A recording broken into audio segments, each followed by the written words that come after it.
All right, good morning. So welcome back to today's lesson. So we're just going to do a quick revision of extraction of metals first. After that, we're going to talk about alloys of iron, following which we are going to move on to rusting of iron and finish there. Okay, so last lesson we talked about extracting metals from their ores. We said that metals are found in rocks called ores. Okay, now the ores do not contain the metal element. They contain the metal as part of a compound.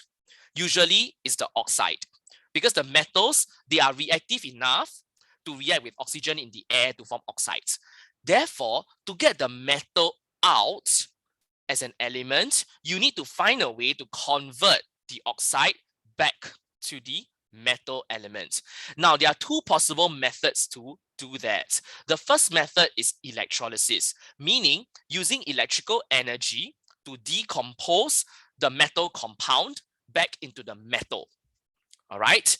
Electrolysis is only used for the most reactive metals, which are found above carbon in the reactivity series.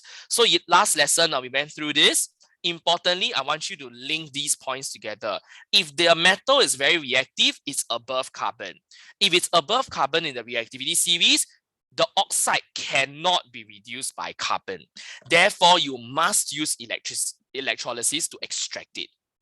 Okay, so which metals are extracted by electrolysis? The most reactive ones like potassium, sodium, calcium, magnesium, aluminium, because these are above carbon in the reactivity series.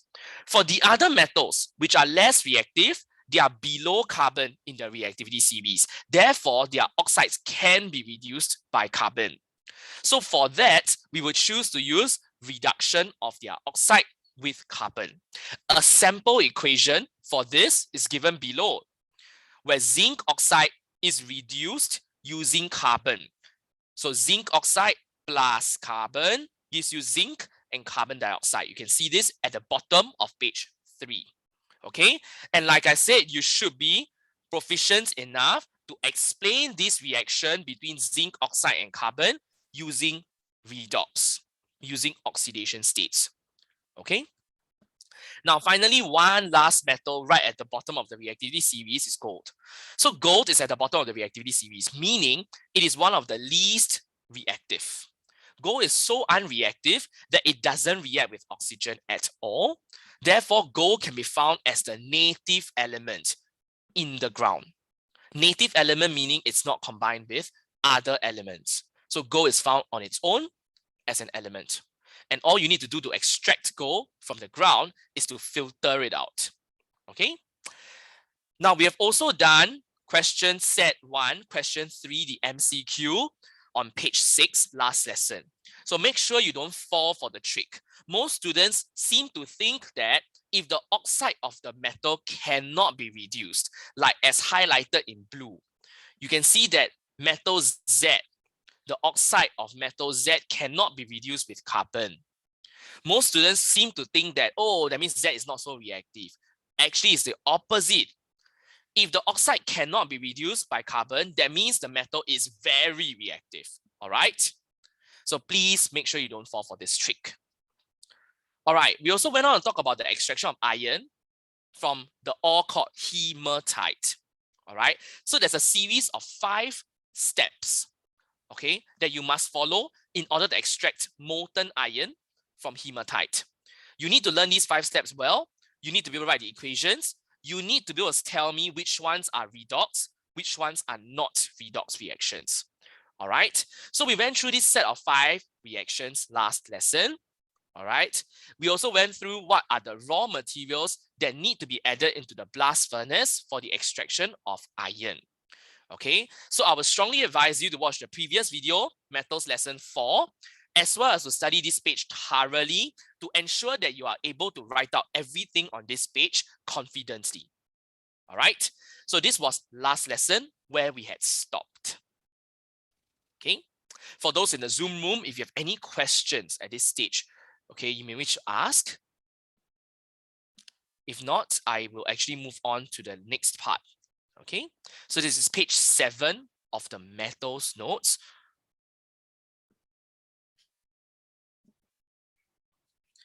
Okay, so you might be thinking, okay, there seems to be a lot of detail, including redox here. Why did we include such details into your notes that you have to copy down? The main reason is because you will realize very soon that exam questions typically will not just be one single chapter. In fact, for metals, it is very likely that your exam questions will involve redox. It is almost impossible that they will not combine redox with metals. It's not possible. All right. They will have to combine both topics together. And that's why I'm advising you, as you study metals, as you look at these equations one by one, you need to be able to tell me which ones are redox, which ones are not redox. Next, you need to be able to tell me in a redox reaction, what is the reducing agent? What is the oxidizing agent? Okay. Now, so this was the last lesson. Now, if you go to the bottom of page 7, last lesson, we also went through what is the reducing agent in the blast furnace to extract iron. The reducing agent is carbon monoxide gas. All right, CO is the reducing agent. Okay. Now, a diagrammatic representation is shown on page 8, what the blast furnace actually looks like. Now, it's called a blast furnace. Furnace just means a very big oven, a very big stove, if you like. So this container, this reaction container is called the furnace because it's heated to a high temperature. Okay, so your reactions, the previous 5 reactions that you learned, will only take place at a high temperature, typically above 1000 degrees Celsius. And because of the high temperature, the iron that you collect will be molten, meaning it will be collected as a liquid. Okay, that's why you see at the bottom, highlighted in yellow, you have molten iron, Fe bracket liquid. Okay. Now, why is it called blast furnace? It's a furnace because it's heated to a high temperature. It is blast because what you are doing is you are blasting hot air into the furnace continuously. Okay, so you can see hot air entering the furnace. This is blasted into the furnace, and that's why it's called a blast furnace. Now, why do you need the hot air? Because the first step in the blast furnace is for the coke to react with oxygen to form CO2. All right, so you need to have the hot air entering the furnace. Okay, another way to represent it is to represent it in the form of a flow diagram at the bottom of page 8. Okay, where you have the raw materials on the left and the products on the right. That's called a flow diagram. Okay, so we have said so much about extracting the metals, so much about extracting iron. It's a lot of details that you need to work through. Strongly advise you to work through it slowly. Now, let's go to page 10 of your notes now. Now, why is it that we want to extract iron? As mentioned, iron has tremendous importance in the construction industry. Iron has tremendous importance in making appliances. All right? Hence, iron is a useful metal, but on its own, the iron that you obtain from the blast furnace on its own is not very useful. Okay? Now, the iron that you obtain from the blast furnace is called cast iron.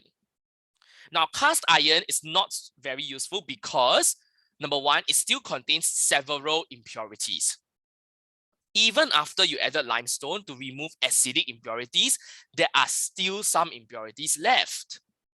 The main reason is because these impurities are not acidic, so they are not removed using limestone. All right. So even after you have added limestone to remove the acidic impurities, there are still some impurities left behind. Okay. Next, it is not strong and hard enough to be used widely in industry. Okay. So you will usually mix the cast iron with other elements to form alloys. And alloys of iron are all called steel. So you have learned this word steel since primary school. You probably learned that steel is a typical material that's very strong. Steel is also magnetic, so it can be used to make magnets. But actually, right, steel is not just one single material. Steel is a broad umbrella term to cover a variety of alloys of iron. All right, so there are many types of steel, okay, as we will see later. How do you make steel? Well, first, to make steel, you will need to remove the impurities. And to remove the impurities, what you need to do is to blow pure oxygen at high pressure over the molten iron. So it's not hot air. Just now blast furnace was hot air. Now you got to blow pure oxygen over the iron. Now, why is it that it's so important to be pure oxygen? Because if you blow hot air over it, air contains other impurities, right? Air is not just oxygen. Air contains nitrogen. Air also contains other gases such as water vapor, such as carbon dioxide. Okay, so you do not want your impurities to form a variety of compounds. You want them to just form an oxide so that the oxide can be removed from the iron. How do you remove the oxide formed after pure oxygen is blown through? You remove the oxides by blowing them out of the furnace. This is if it's a gas. If it's a gas, it can be blown out of the furnace. If it's not a gas, you can react it further with things like calcium oxide to form slag. All right, so this is the first step. It is to purify the cast iron formed by blowing pure oxygen through it, okay, forming the oxide, and later on, these oxides can be blown out of the furnace or reacted further with calcium oxide, okay? So this will purify the iron. After that, you need to alloy it with carbon and other elements, okay? So if you read step 2, carbon and other metals are now stirred into the molten iron if the correct amounts. So this is where you might be confused. Didn't you tell us that alloys are mixtures? Mixtures have no fixed ratio of the elements, right? Surely there's no correct amount. Now, alloys are mixtures. That's what you need to know. Alloys are definitely mixtures. Okay. So steel is a mixture because it's an alloy, right? However, even though there's no fixed ratio of the elements in a mixture, you still need to abide by a certain recipe. You cannot add too much carbon. If you add too much carbon into the alloy, then the properties of the alloy will not be appropriate, suitable, ideal for your construction, for your appliances. Okay? So if you look at the next page, you will get what I mean. You can see that there are different types of steel with different percentages of carbon.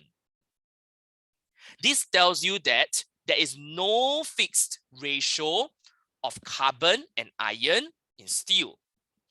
I can have 0.25% carbon, but I can also have as high as 1.5% carbon. This tells you that it's a mixture because I can have different types of steel with different ratios of carbon and iron. Okay? So mild steel, high carbon steel, stainless steel, these are all alloys and they are mixtures because there's no fixed ratio of carbon. However, you should not exceed 1.5% carbon in the mixture. The reason is because if you compare mild steel and high carbon steel, the more carbon you have, the more brittle the steel. Okay? So high carbon steel is strong but brittle. Okay, there's a difference. Okay, so you learned in Sec 1, the meaning of strong means it is able to withstand a heavy load without breaking. So when we say that something is strong, it means that you can put a very heavy load on top and it won't break. Okay, so high carbon steel is strong, won't break if you put a heavy thing on top of it. Okay, now brittle means what? Now brittle is the opposite of flexible. Okay, I repeat, brittle is the opposite of flexible, meaning brittle means it breaks easily when bent or curved slightly. That means you cannot really bend high carbon steel, because if you were to bend it just a little bit, it would have shattered and broken. Okay, so it's different from strong. Strong is just putting something heavy on top of it. You're not bending it, you're just putting something heavy on top of it. Okay, brittle refers to bending it.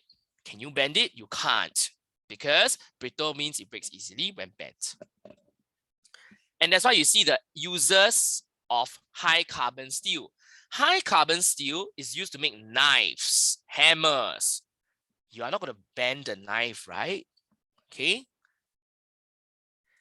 You see the high carbon steel is not used to make cars. Car bodies, which I think you should highlight.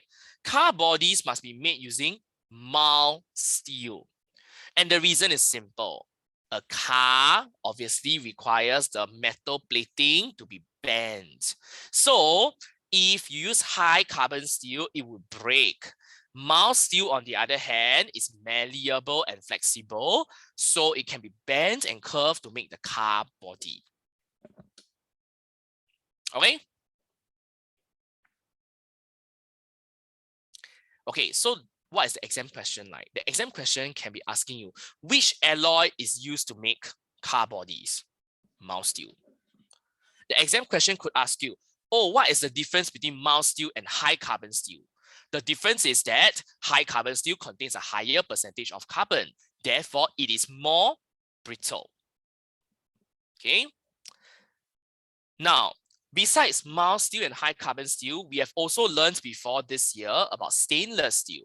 Now, stainless steel is interesting because it's an alloy that is resistant to corrosion or rusting. Okay. Why is it resistant to corrosion and rusting? Because it contains chromium. So stainless steel is special because it has chromium mixed into the alloy. Chromium metal prevents rusting, and we will see why today. Okay. Now you also have manganese steel. Manganese steel is where you add manganese metal into the alloy, and that increases the strength and the hardness of the steel. So these are the 4 types of steel that you should know. All right. And this really concludes this chapter on iron and steel. Okay, so now we're going to move on to the next part, which is rusting. Now, rusting is not difficult. I'm sure you have encountered rusting in your lives. I'm sure you know what rusting looks like. Okay, is rusting something desirable? Do you want rusting to happen? I think generally speaking, no. Okay, even in your tables and chairs in school, you wouldn't want your tables and chairs to be rusted because it looks not so nice and the rust tends to flake off, okay, with time. Now, rusting is a major problem in industry. Your machinery, your pipes, if they were to rust, that can lead to accidents, that can lead to malfunctions. And that's what happened, okay, in India in 1984. Okay, this was a chemical plant. They stored certain chemicals in a certain reaction container, okay? The reaction container was made of metal, of course, right? But more importantly, okay, the valves, the open, close valve for the container had rusted. Okay, so you can imagine if the valves rust, then they don't function properly. If they don't function properly, then obviously the chemicals may leak out. When the chemicals leak out, of course, it's hazardous to human health. And that's what happened in 1984. So this chemical is called methyl isocyanate. Methyl isocyanate is it's a very toxic gas for your respiratory system. All right. So what happens is that the methyl isocyanate was had leaked out into the surroundings, and methyl isocyanate is also able to react with water. So this caused a lot of compounds that were toxic, and it had spread to the city. And when people breathed it in, right, they had breathing difficulties, and people actually died, okay, because of this. Okay, and the reason was simply because the safety valves that were supposed to prevent the leakage of chemicals had rusted. Okay, now you hear this word rusting a lot. But now I want to introduce a new term to you called corrosion. Now, what is corrosion? Is corrosion the same as rusting? Not really, but they are similar things. Now, corrosion is the reaction of metals with oxygen and water. Okay, that's one type of corrosion. Okay, specifically metals reacting with oxygen and water. Now, is this the only type of corrosion? The answer is no. Okay, metals can also be corroded by acids. Because metals react with acids, you have learned that, right? So corrosion is not just with oxygen and water. Corrosion can also be with acids. Okay, but over here in this chapter, let's focus on oxygen and water. Reason being, around us, there's a lot of oxygen and water. Okay, but just take note, corrosion can also refer to metal reacting with acid. Okay, so today, let's learn about rusting and the chemistry of rusting. What is the equation for rusting and how you can prevent rusting happening, okay? So if you go to the next page, rusting of iron. I'm sure you know this. Iron metal rusts. How does it rust? It rusts when it reacts with oxygen and water. Okay, where is oxygen found? Oxygen is found in air. Where is water found? Well, water can be found if you pour water on it, sure. But beyond that, there's also a lot of water vapor in air because the air around us is not dry, right? In fact, you have learned, those taking geography, you have learned something called relative humidity. Relative humidity is a measure of the amount of water vapor present in air. And in Singapore, our relative humidity is something like 60+%. It can even go up to 80%. All right. So there's actually a lot of water vapor in the air. Okay. Now, so iron metal can react with oxygen and water to form rust. So what is rust? Rust is called hydrated iron trioxide. So the equation is shown, right? Iron plus oxygen plus water gives you iron trioxide hydrated. How you know it's hydrated? Hydrated simply means it has water of crystallization. So we have learned this before under salts, right? Some salts have this very strange dot H2O. The dot H2O is the water of crystallization. These are water molecules that are locked inside the crystal lattice structure. Then you must be wondering, why do we put X? Why don't you just put a number like 10, 20, right? The reason is because the X, the value of X depends on how much water is present. Okay, like I mentioned just now, water in your air. Sometimes your air is drier, sometimes your air is more humid. So depending on how much water is present in the air, the value of X will change. Therefore, we just put it as X. Okay, so what are the two conditions needed for rusting? There are two conditions. What are the two conditions? Number one, presence of oxygen in the air. Obviously, you have to have oxygen. If you've got no oxygen, no rusting. Two, presence of water. You need to have water for rusting to happen too. Now, this is particularly important because if you are asked to plan experiments to show that water is needed for rusting, how do you show that water is needed? The only way to show it is you must have two setups. One with water, other one with no water. Then you see whether it rusts. If it doesn't rust in the setup without water, then you have proven that water is needed for rusting. Okay, and that is usually the exam question, right? Okay, planning experiments to investigate rusting. Rusting is easy. You have learned it before, even in primary school. The only step up here is that you need to plan an experiment. So how do you plan experiments? Well, essentially, like I mentioned, if you want to prove that water is necessary for rusting, then you remove water from the setup and see what happens. So how do you actually remove water? How do you actually remove oxygen? So let's look. First, how would you remove oxygen from the air? Well, one way is to use boiled distilled water. Now, why must you boil? So specific. Okay, you need to boil the distilled water because distilled water still contains a little bit of dissolved oxygen. Okay, just a very small, tiny amount. So you need to boil it such that all the dissolved oxygen is removed. After boiling it, the next step is to place a layer of oil on top of it. So you can see this in test tube A. Okay, in the diagram you have A, B, C, D, right? Test tube A. Test tube A has boiled distilled water plus layer of oil on top of it. So test tube A has no oxygen. Okay.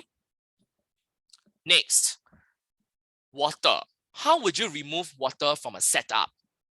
Well, you have learned removing water basically is drying it. How do you dry a substance? Use a drying agent. Usually, the drying agent is anhydrous or fused calcium chloride. It's the same thing. All right. So fused calcium chloride or anhydrous calcium chloride can be used, okay, to remove water from the setup. So which setup is this? A, B, C, or D? You look, it is B, right? So B, no water. No water because in B you have added anhydrous calcium chloride. So anhydrous calcium chloride basically sucks up, absorbs all the water vapor in the air, in the test tube. Okay, so this is how you investigate rusting. If you want to prove that oxygen is needed, then you must have a test tube where oxygen is removed. If you want to prove that water is needed for rusting, you must have a test tube where you remove water. But beyond that, you also need to have a test tube where you have oxygen and water, right?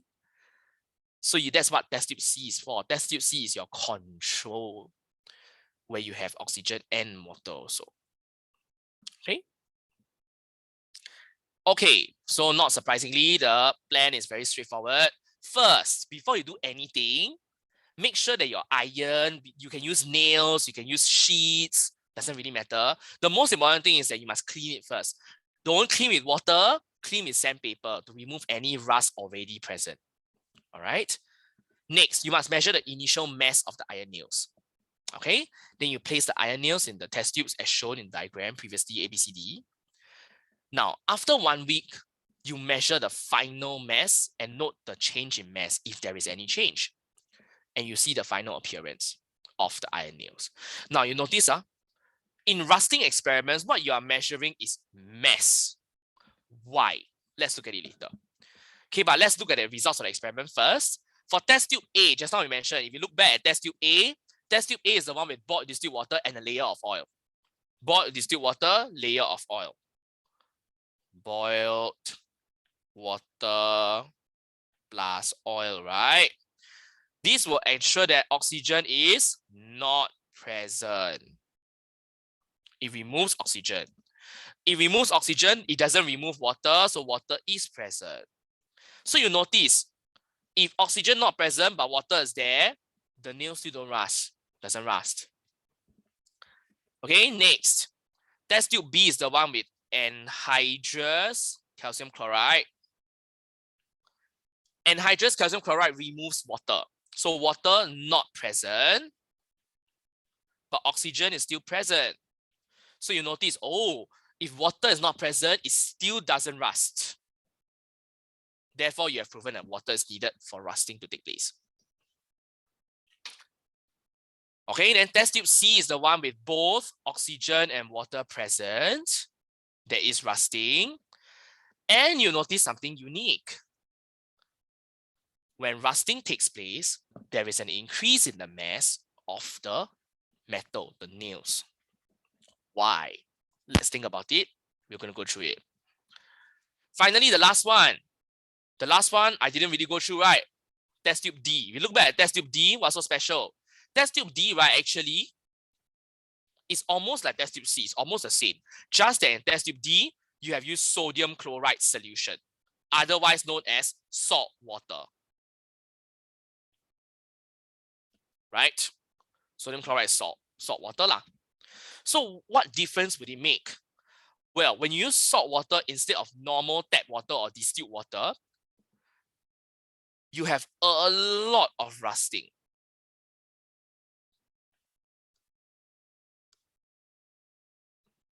So this proves to you one point. Salt, in particular sodium chloride, salt increases the rate of rusting. Okay? And that is why, okay, if you were to put iron next to the sea, seawater is salt water, right?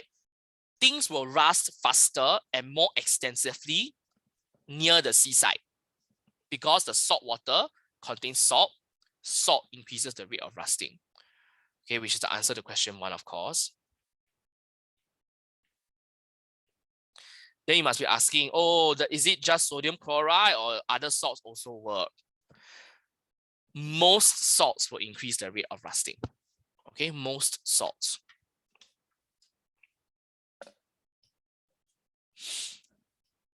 Okay, so now, just now I mentioned, right, if things rust, the mass increases. The answer is why? How come it will increase in mass? So let's think about it. At first, it starts off as iron, right? Iron nails, Fe. What is rust? Rust is Fe2O3.XH2O solid. So you think about it, as you go from here to here, doesn't the mass increase? The MR already tells you that the mass has increased, right? Because it went from just iron, now it's iron 3 oxide with water of crystallization. So the solid that you are measuring, the mass of the solid that you measure at the end contains oxygen, contains water. Therefore, the mass will increase if there's rusting. And that is why in any rusting experiment, the thing that you measure is mass. The initial mass, the final mass. If the final mass is larger, the mass increased, that means rusting has taken place. Okay? Now this is important. Okay, this year's combined science O-level, they have planning question, no? The combined science students had this, Okay. So of course, those who listen during my lessons, and I did this with my combined science students as well, those who listen, okay, they know how to measure stuff. Okay. So just take note, if rusting happens, there will be increase in mass because rust has oxygen inside, has water inside. And this is all part of the solid. The oxygen is inside the oxide. The water is the water of crystallization in the solid. Therefore, you are measuring it as well. Okay, next. Question 2. With reference to changes in the oxidation state, deduce whether iron is oxidized or reduced during rusting. I think this is quite straightforward. By now, you should be able to tell me quite confidently in terms of oxidation state, whether iron is reduced or oxidized, right? So let's do this quickly. It's quite clear that iron, okay, Fe, is oxidized. It is quite clear it's oxidized. But you need to use oxidation states to explain how. Obviously, you are looking at the oxidation state of iron here. Right? Is the oxidation state of iron increasing from 0 in Fe to +3 in Fe2O3.XH2O. Okay, how I know it's +3? Because it's iron 3 oxide. The 3 means the oxidation state is +3. Okay? So iron is oxidized because the oxidation state of iron has increased from 0 in Fe to +3 in iron 3 oxide. So rusting is also a redox reaction. All right. Okay, so up till this stage, okay, you have learned what are the conditions, the 2 conditions needed for rusting: presence of oxygen in air, presence of water. You have also learned how to plan experiments to prove that oxygen or water is needed for rusting. To do that, we need to find a way to remove oxygen by using boiled distilled water and a layer of oil, or removing water by using anhydrous calcium chloride.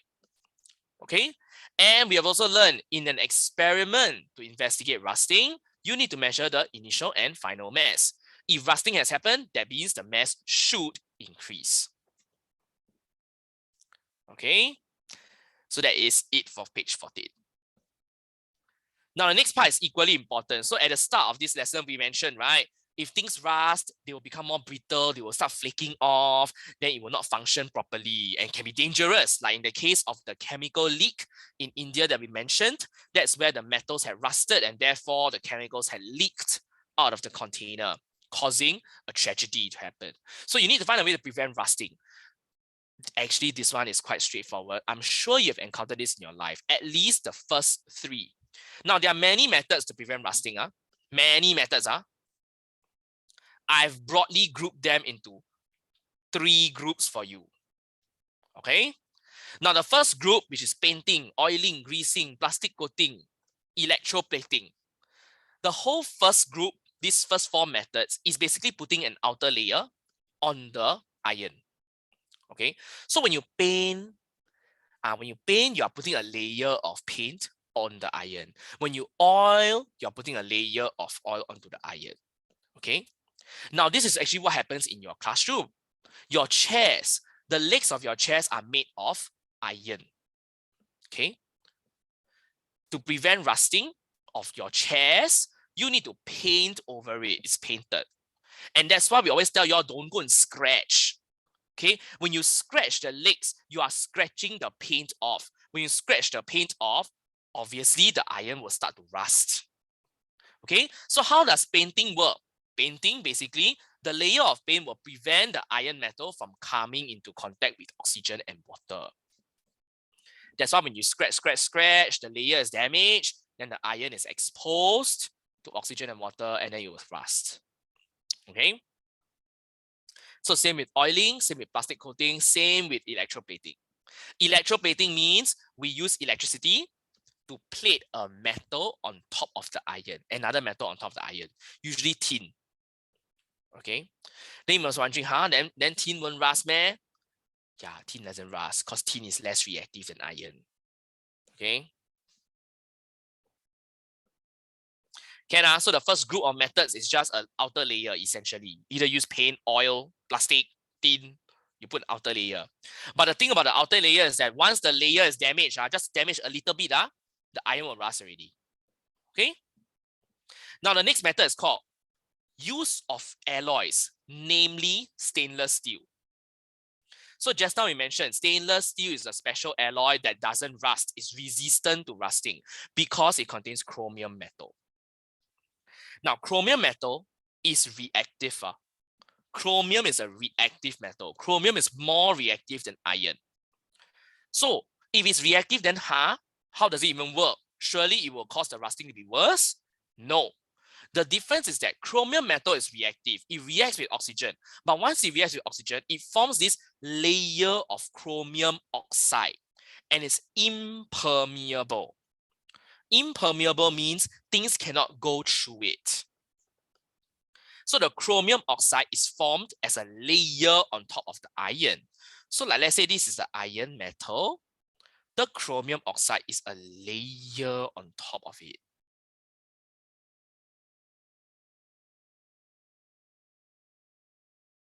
Can you see the chromium oxide? The answer is no, because it's quite a thin layer. Okay, so you cannot see it with your naked eye. You need to go under the microscope to see there's a layer of chromium oxide. So the layer of chromium oxide is impermeable. It doesn't allow things like water to pass through it. Therefore, the iron doesn't come into contact with water and oxygen. Then you must be thinking, oh, but what if we scratch the chromium oxide off? Won't the iron rust? The answer is no. Chromium is more reactive than iron. So even if you scratch away the outer layer, so long as it's not scratched away completely, the iron won't rust.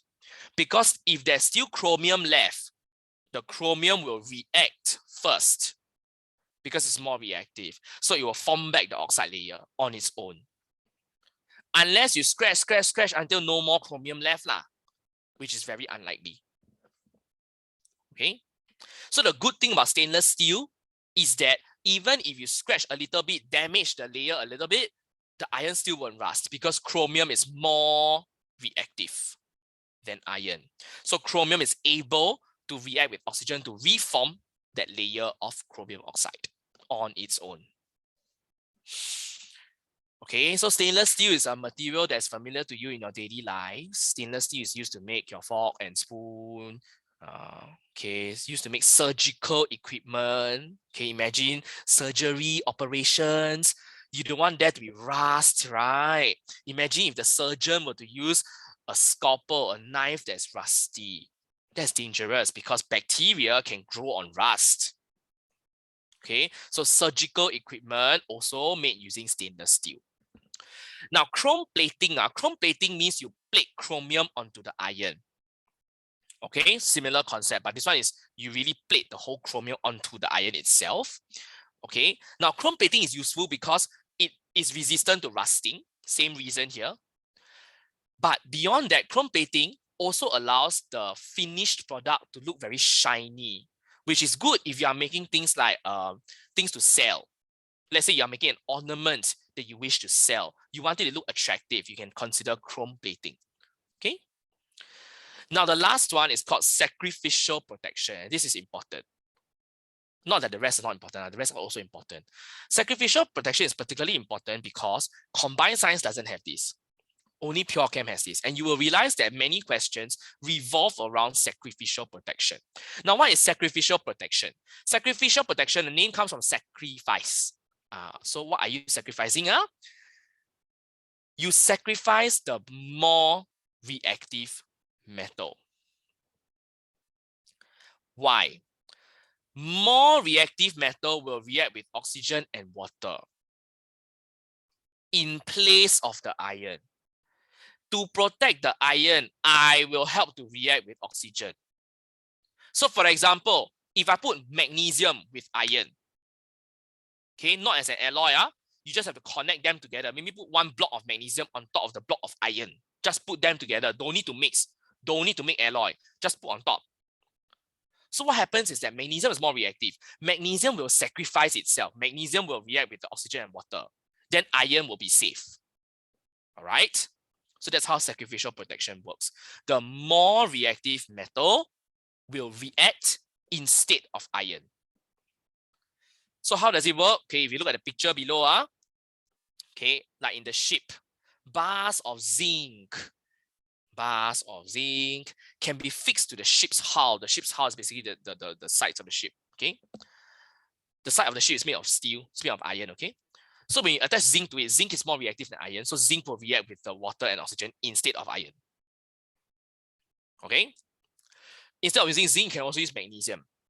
So like underground pipes, you actually just connect blocks of magnesium. You notice we connect the block of magnesium. You didn't mix it with the iron, okay? The pipe is still iron. The magnesium is just connected to it, either using a wire, okay, or some other metal is good enough. Essentially, you just need to find a way to connect them. You could even place the block of magnesium directly on top of the pipe. It also works. Okay. Now, this is called sacrificial protection because the more reactive metal reacts with oxygen and water instead of the iron. Now, this is perfectly good because the iron wouldn't rust even if it's not fully covered by the more reactive metal. And that is the reason why it is used in underground pipes. Some students will think, so troublesome. Why can't we just paint everything? Painting so easy, right? Now imagine underground pipes. How are you going to paint them? It's not so easy to paint underground pipes, right? Especially if they're underwater. How are you going to paint like kilometers of pipes? It's just not feasible. So it's more feasible to use sacrificial protection to prevent rusting of the underground pipe. Okay? Because you don't need a lot of the more reactive metal. You just need one block of the more reactive metal. You don't have to fully cover the iron. Okay? Now, the problem though with sacrificial protection, as you can imagine, is that once the more reactive metal has reacted away, then you need to replace the more reactive metal. So for example, the magnesium. If the magnesium has completely reacted away, then you need to replace it. If not, the iron will start to rust. So it requires your frequent maintenance and replacement as compared to, say, painting. Okay?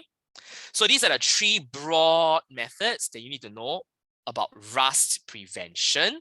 You need to know how it works. You need to know the pros and cons of each method. Okay? And with that, we have come to the end of this chapter.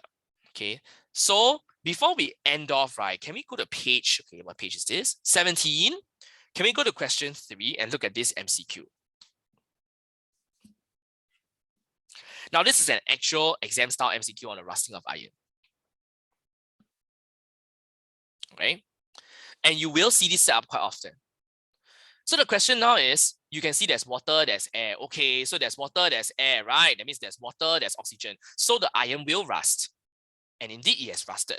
Now, after rusting, you notice that the water level has risen. Why? Why do you think the water level will rise? What has happened to make the water level rise? So obviously it's the rusting, right? Rusting has happened. But what about rusting that causes the water level to rise? Now the water level rises because something in the air has reacted away. Because there is a component of the air that has reacted away, the water must rise to fill in the gap, right? So what in air is needed for rusting? Then you come to the conclusion that the oxygen in the air has reacted. Obviously, right, it's rusting. Rusting is the reaction between iron and oxygen in the air, right? Along with the water vapor as well in the air. Okay, so the water level has risen primarily because the oxygen in the air has reacted away. Okay, so which statement is correct? So you go A, B, C, and D. Quite obviously, B is wrong. The iron doesn't speed up rusting. The iron is the material that is rusting. It doesn't speed it up. It is the material that is rusting. C is obviously wrong. The iron doesn't react with nitrogen. It reacts with oxygen. So it's between A and D, right? So it's about the volume or the amount of gas remaining. Then you got to think, this is going back to the chapter on atmosphere and environment. How many percent of air is oxygen? So you got to think back. Air contains 21% of oxygen, right? 21% of the air is oxygen. This is what you learned under atmosphere and environment, right? So now, if the oxygen has reacted away, how many percent of the air is left? Well, the air remaining is so, therefore, 100% minus 21%, which is 79%. So the air remaining should be 79% of the original volume. Okay, so the answer is A. All right, so you can see this is a question that combines rusting metals with atmosphere and environment. Okay, and that's why I put this question in here, so that at least we go through it once, we are familiar with this. Okay. Now, since we have a little bit of time, okay, please indulge me as I go on to the last part, which is recycling of metals. Okay. We will go through the remaining questions when school starts. The last part is about recycling of metals. Now, you might think this is not important, but typically, right, in the O level, be it pure chemistry or be it combined science chemistry, recycling is always tested. And students are tested on the need to recycle. Students are tested on the problems and difficulties of recycling. And you should know this because it's an issue related to your daily lives. Okay, in Singapore, we generate loads and loads and loads of metal waste. Metal waste includes things like construction waste, includes things like electronic waste. How many percent of metal waste is actually recycled in Singapore? You look at the statistics, you can find them online, okay, at NEA's website. Okay, 99% of metal waste is actually recycled in Singapore, which is very, very high when you compare to other things like plastic. We are only recycling about 4 to 5% of our plastic. Metal is 99%, no? Why? Why do you think we recycle metals? And how do we recycle metals? Well, the answer is obvious. Why do we recycle metals? The answer is the first reason is because metals are finite resources. They are non-renewable. The amount of metal on Earth is limited. It's not infinite. It's not unlimited. Okay, as you can see in the graph, aluminium, we only have about 100 more years remaining, That means based on our current consumption pattern, we only have enough to last us 100 more years. Copper, 80 more years. That's terrible. Copper is used to make wires, Everywhere we have wires now. Imagine you only have 80 more years of wires. That wouldn't work, right? Everything needs electricity nowadays. Tin, 40 more years, Tin is used to make all your canned food. The cans are made of tin, Imagine you only have 40 more years of tin left. Then what? After 40 years, no more canned food, is it? Cannot be, right? So essentially, the amount of metal is very limited. It's finite. Okay, and it's non-renewable. Next, when you want to extract the metal, you must first get the ore out, Remember, the ore is in the mountain, inside the cave, sometimes could be underwater. So you need to mine it. You need to get it out. To mine it, first, you must think of getting rid of the trees on the mountain. If you got trees, your machines can't go in. Your people cannot go in. So this is the process of mining. The process of mining damages the natural environment because there's often deforestation. And when you have deforestation, you have loss of habitat for the animal and plant species. Okay. Besides that, to dig for the ore, usually you have to dig very deep underground. When you dig deep underground, you also disturb the soil ecosystem. Okay. So then, how do you recycle metals? If metal extraction is so bad, okay, we need to recycle metals. How do you do it? There are, broadly speaking, 4 steps involved. First, you're going to collect the metal waste. So in Singapore, imagine you just throw your stuff into the dustbin. Someone has to collect it, right? So you can see that the rubbish trucks go around to collect the waste, okay? And they need to transport the waste to a processing facility. So the first step is basically collection and transport. The second step is to separate the metal waste from the rest of the waste. This can be done quite effectively through magnetic attraction. So magnetic attraction will attract magnetic materials. Iron is magnetic. Okay, so iron can be quite effectively separated from the rest of the waste using magnets. Other than that, you melt the waste. By melting the waste, you can collect the metal from the bottom of the furnace, just like how you did it in the blast furnace. Next step, once you get the metal, you can mold it into sheets, bars, ingots, okay, to store, to sell. Finally, we have also learned metals probably on their own, as the pure metal is not very, very strong. Therefore, we will try to make alloys by mixing other elements in. Okay, so broadly speaking, these are the 4 steps involved in recycling metals. Okay, and now you can imagine what are some of the difficulties. In countries where we don't separate our waste into plastic, metal, paper, imagine if you don't separate it properly.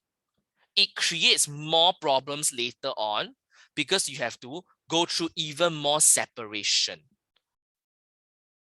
okay, at the waste processing plant.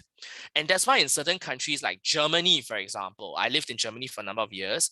When I was in Germany, you really have to separate waste. There's one for plastic, one for paper, glass, there's different types of glass, you got to separate it. Metal got to separate. There's magnetic metal, there's also electronic waste. So you got to separate like that. If you don't separate, the waste company would not collect your rubbish. In Japan, okay, I also lived in Japan for a number of years. In Japan, you must separate, and they will only collect one type of waste on one of the days. Like Tuesday, I only collect paper. Wednesday, I will collect food waste. Thursday, I will collect plastic. So if you don't separate, again, no one will help you collect the waste. Okay, so these countries are ahead in terms of their recycling and their waste segregation. compared to us. So in Singapore, we try to separate it, but it's still not as finely separated as say in.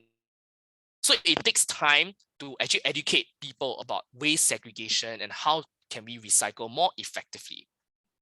All right. Now, so the next page is important.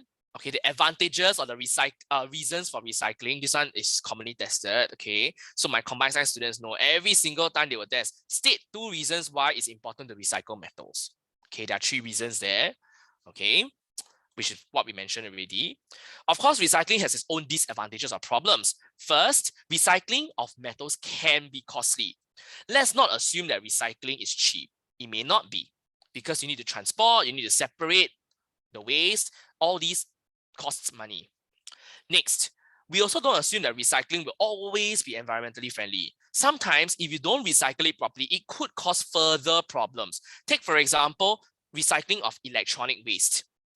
If not done by licensed professionals, if just done by laymen, okay, it may inadvertently release toxic metals like cadmium. Cadmium is very toxic.